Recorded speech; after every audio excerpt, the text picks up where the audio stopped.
Nanindigan naman ang Malacanang sa naunang pahayag ng Department of Foreign Affairs na walang partisipasyon ang Estados Unidos sa operasyon ng PNP-SAF sa pagtugis sa mga international terrorists sa Mamasapano, Maguindanao.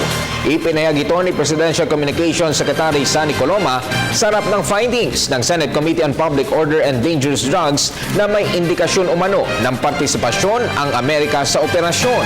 Paliwanag ni Coloma ay pinaubayan ng ehekutibo sa Senado kung ano ang nararapat na gawin sa kanilang sariling findings na naglalayong makabuo ng remedial legislation. Sa statement ng DFA, sinabi nito na ang naging partisipasyon lamang ng Amerika ay ang retrieval operations. Ang posisyon ng pamahalaan dyan ay pinahayag na ng Department of Foreign Affairs. At yan pa rin ang posisyon ng pamahalaan. Wala pong pagbabago.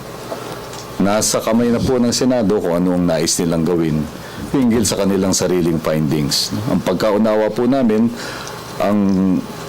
ang isinasagawang pagdidinig o pagsisiyasat ng Kongreso ay para sa layuning makapagbuo ng remedial legislation. Di po ba sinasabi natin na ito ay in aid of legislation? Kaya nasa kanila na pong pagpapasya kung anong nais nilang gawin. Hinggil sa bagay na yan, wala pa ring pagbabago sa aming posisyon hinggil sa naitanong ninyo.